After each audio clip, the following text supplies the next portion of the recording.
Bueno, volvemos en Trabajadores y Empresarios y como les mencionaba antes, el tema de los comedores, que la distribución de la comida que no queríamos dejar de lado, me pareció muy importante llamar a una persona que tiene una gran sensibilidad social y ha manejado el tema social desde hace muchos años en la política, que es Daniel Arroyo, actual diputado nacional por Unión por la Patria y ex ministro de Desarrollo Social de la Nación. Daniel, ¿cómo te va? Para Trabajadores y Empresarios, Luis Lauge, ¿qué decís? Muy bien, Luis, buenas tardes y un gran gusto. Un gran gusto para mí también volver a escucharte, y la verdad que te quiero plantearte, sé que estás con poco tiempo, pero quiero plantearte tres o cuatro temitas concretos. Precisamente una de las cosas que estaba hablando era esto de que, ¿cómo puede ser, vos que fuiste ministro de Desarrollo Social, que una ministra de Capital Humano que cumple la función que cumple Sandra Petrovelo todavía, ni siquiera el presidente Milei la apure, ¿no? No pueda distribuir 6 millones de kilos a los comedores escolares que ya están comprados, que fueron comprados por el gobierno anterior y que ahora no los quieran distribuir a pesar de la intimación judicial del juez Casanelo. ¿Cómo lo ves vos eso? Yo lo que creo es que el gobierno cometió un error de diagnóstico al creer que alcanzaba solo con la tarjeta alimentar. Lo que hizo de entrada el gobierno fue aumentar el monto de la tarjeta alimentar. La tarjeta alimentar, la creé yo, es una muy buena política, sin duda, ¿no? Que es para las madres con chicos menores de 14 años para comprar alimentos y mejorar la nutrición. Aumentó el monto, pero no hizo nada más. Y en esencia, más allá de no entregar los alimentos en los depósitos, que supongo que deberá hacerse en el corto plazo, no hizo una política de asistencia a los comedores. Y ahí es donde yo creo que está el problema. En mi opinión, hay que complementarlo hoy con la caída del empleo, con el aumento de la desocupación, con el pan a 2.500 pesos, con la leche a 1.500, con mucha gente perdiendo changa. Está claro que hay más gente en los comedores. Entonces, requiere esto que haga una política en los comedores. O lo puede hacer entregando alimentos, o, para mí de una mejor manera, que es darle una tarjeta a cada responsable del comedor, que se cargue toda la semana, que les permita comprar fruta y verduras, que respete la identidad local, porque en el comedor de Palpalá, Jujuy, van a comprar determinados alimentos, distintos al de Pico Truncado en Santa Cruz, o el de Godoy Cruz Mendoza. Yo creo que hay que hacer eso, digo que hay que resolver el tema de los alimentos en los depósitos, pero rápidamente hay que ir por ese lado, pues la verdad está muy complicada la situación. Ahora, Daniel, escúchame una cosa, pero lo que vos decís tiene una tanta racionalidad que me parece que no encuadra dentro de lo que es la cabeza del presidente de la Nación y las decisiones de este gobierno, porque vos hablas de hablar con los gente de los comedores y sin embargo ellos no se comunican con la gente de los comedores. Mucha gente le ha explicado que hay mujeres que atienden los comedores que han dejado de recibir todo tipo de ayuda y ellos se apresuran en apoyar al CONIN, a distribuir, no quieren distribuir con los movimientos sociales, lo cual le ha dado increíblemente también un rédito político, porque la gente parece ser que, bueno, tiene un mal concepto de los movimientos sociales. Entonces, lo que vos me decís es, pero ¿cómo se llega? Si no llegan a ellos, no bajan a la gente, ¿cómo lo van a hacer si no lo hacen? Bueno, pero acá hay que partir de la base que hay un problema serio de verdad, es decir, que realmente, ¿qué es lo que pasa en un barrio? ¿O qué ha pasado con los comedores? Primero, cuando no tenían nada, los comedores hacían rifa, le pedían al camisero, al almacenero, al verdulero. Con el correr de los meses, el camisero, el verdulero, el almacenero no tienen más, no tienen que darle. Nadie te va a comprar una rifa hoy en un barrio cuando hay un mango y se fue achicando todo. Entonces, ahí veces el gobierno se tentó, vio de entrada que no pasaba nada, porque la gente se organizaba como podía. Lo que pasa es que eso se fue transformando en un cuello de botella cada vez más complicado. Mi impresión es que está claro que hay un problema, que está claro que no alcanza la plata, que la contraparte de todo lo que estamos hablando, que la gente está en deuda, termina tomando deuda al 500% de interés anual en la financiación de la esquina, sí, y que esto requiere, en serio, una política. Yo sugiero que hacerla por ahí, más allá de mi mirada crítica al gobierno, hay que plantear cosas concretas que puedan ayudar, porque la verdad la gente la está pasando muy mal en los barrios. Está claro. Daniel, decime una cosita, respecto a vos como protagonista del Congreso Nacional, como representante del pueblo, estuviste en las sesiones y todo lo que fue estos meses respecto de la aprobación o no de la ley de bases. Bueno, ¿por qué no me haces un poquito una interpretación, si querés política, un poco económica, si querés, de cómo al gobierno le fue con este tema de la ley de bases. Ya sé que hubo 600 artículos, qué sé yo, pero al final se la arreglaron, al final terminaron votando, y ahí quedaron en el camino, bueno, el RIGI, los grandes inversores, terminaron votando los bienes personales, terminaron bajando el impuesto a las ganancias, terminaron tocando las reformas laborales que durante años estuvieron en la Argentina. ¿Me haces un poquito un resumen breve? Sí, el gobierno, lamentablemente, en mi opinión, yo voté en contra de la ley base y del paquete fiscal. Claramente sacó una ley muy fuerte, ¿eh? No es la primera ley de 684 artículos, que era un absurdo, porque mezclaba salud mental con prueba para terminar la escuela secundaria, con toga y martillo para los jueces, con retenciones. Digo, no es eso, que no tenía ningún sentido, pero sacó una ley muy fuerte. Sacó una ley, primero, que le da facultades delegadas al presidente en varios temas administrativos y en varios temas económicos. Todos los presidentes tuvieron facultades delegadas, es decir, eso significa la posibilidad de hacer decretos, pero este es un presidente muy particular, que dice que su tarea es romper el Estado. Esto es como darle facultad extraordinaria a una directora de escuela que dice yo voy a romper la escuela. Bueno, ¿para qué le vamos a dar facultad extraordinaria si su tarea es romper la escuela? Ahí hay un primer problema. Después yo creo que hay un problema serio con el blanqueo, porque acá la ley permite blanquear. Al que tiene 20.000, 30.000 dólares, eso es razonable, que alguien tiene guardado 20.000 dólares y pueda hacer un emprendimiento o alguna actividad, pero con lo mismo, o sea, sin siquiera hacer una declaración jurada, le permite a alguien entrar 500 millones de dólares, que va a ser dinero proveniente del narcotráfico. O sea, no puede ser lo mismo el que tiene guardado debajo del colchón 20.000 dólares, que está bien que se le permita blanquearlo, que con la misma lógica venga alguien proveniente del narcotráfico. Yo eso lo veo muy complicado. La ley también lo que hace con el RIGI es difícil de procesar, porque le permite a alguien que venga, extraiga y retire litio, minerales, vaca muerta, que casi no tenga que generar valor agregado ni desarrollar cadenas de producción con las pymes locales, que durante casi 30 años no paga impuestos, y si hay un conflicto vamos a tribunales internacionales. Y la Argentina siempre que tuvo que discutir en tribunales internacionales fue mal, o sea, es un modelo muy extractivista.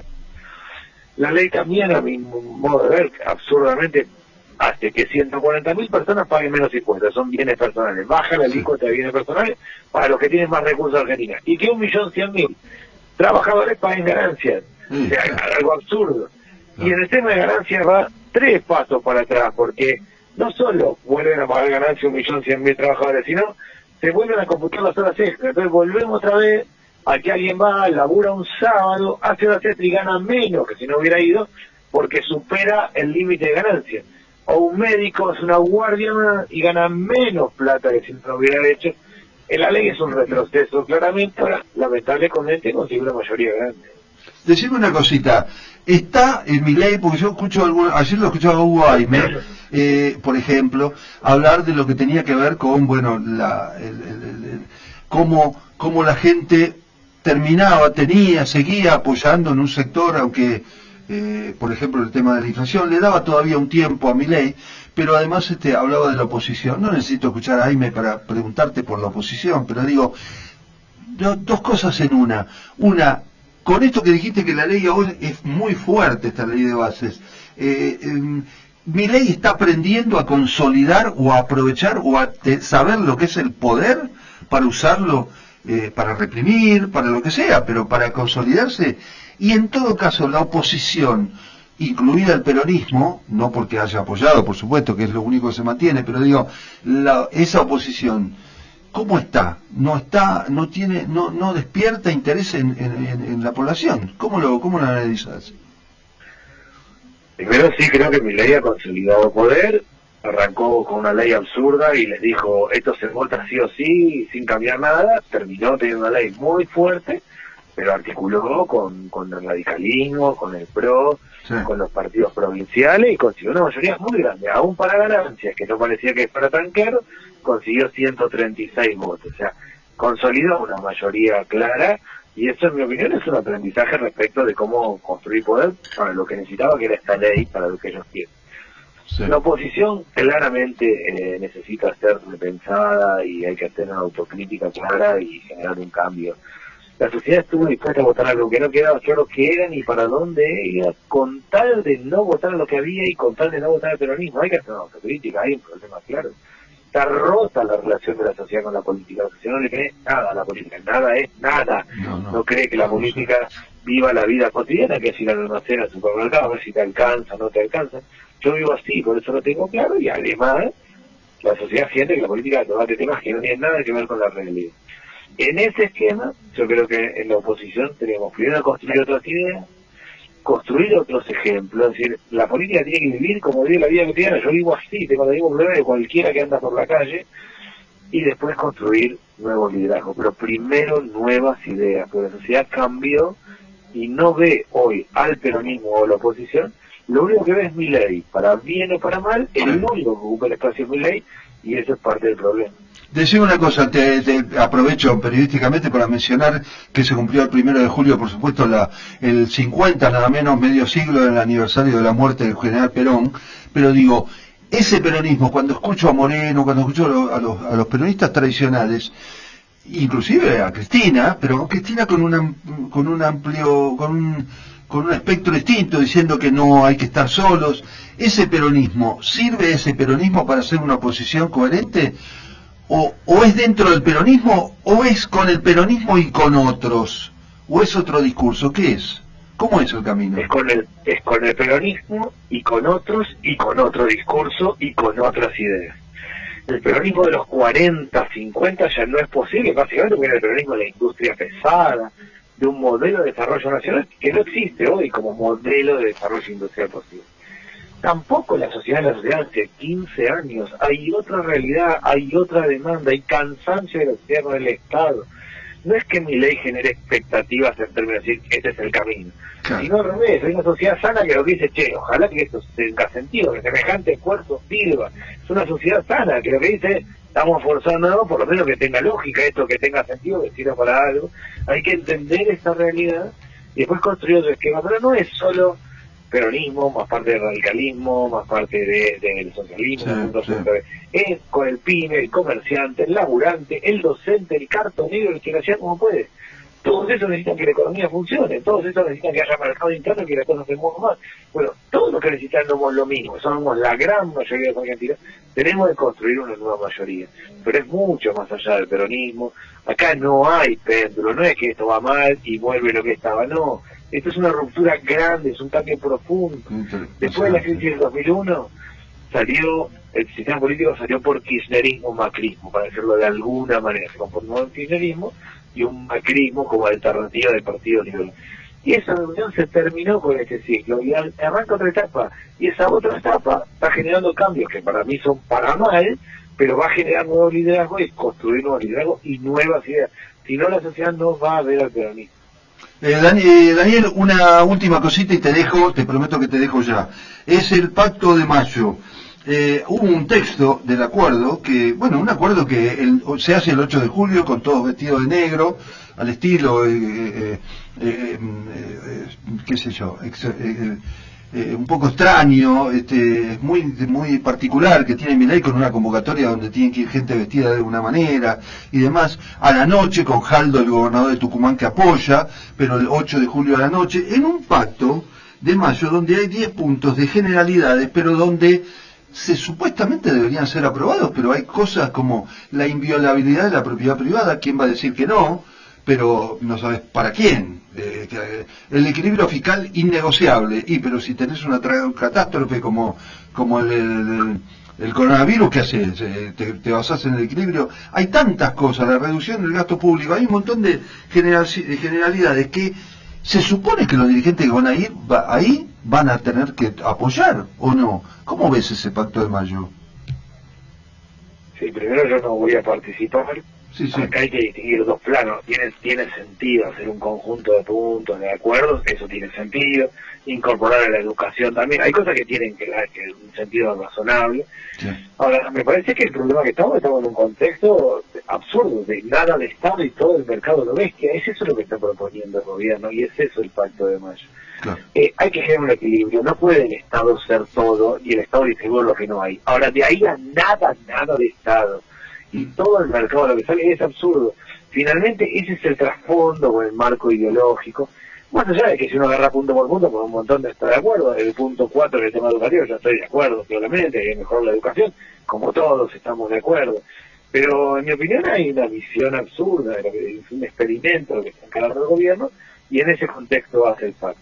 Yo sí creo en política de Estado, lo que pasa es que acá lo que se está haciendo de grande es un esquema de no Estado. El Estado, doy un ejemplo casi extremo y absurdo. Dale. Hay 2.000 electrodependientes en Argentina, personas que tienen una Tremendo. discapacidad que están conectadas a la electricidad 24 horas o gran parte del día. En cualquier país del mundo, cualquiera, el de más derecha, el de más izquierda, esas personas pagan una tarifa reducida porque tiene una situación muy particular. Y son 2.000, no tiene ningún impacto fiscal, de nada, simplemente el Estado acaba de crear un mecanismo para que para cobrarle la misma tarifa que el resto. No tiene ninguna lógica económica, porque no está reduciendo ni achicando ningún gasto, ni ninguna lógica de racional de ningún tipo. Simplemente alguien habrá agarrado y dicho, esto lo hace, sacame todo lo que hace el Estado, sacame todo, absurdamente. Bueno, ese tipo de cosas son extremas, absurdas, es un experimento. No hay país que haga eso, y ese es el problema de trasfondo de este gobierno, que estamos viviendo un experimento absurdo sin ningún sentido. Daniel, sensibilidad y sentido común, eso es lo que queríamos en esta nota, y definiciones políticas, económicas y sociales, por supuesto, como las que vos nos diste. Te agradezco muchísimo la participación. Gracias y buenas tardes. Gracias. Daniel Arroyo, diputado nacional por Unión por la Patria y ex ministro de Desarrollo Social de la Nación, estuvo en Trabajadores.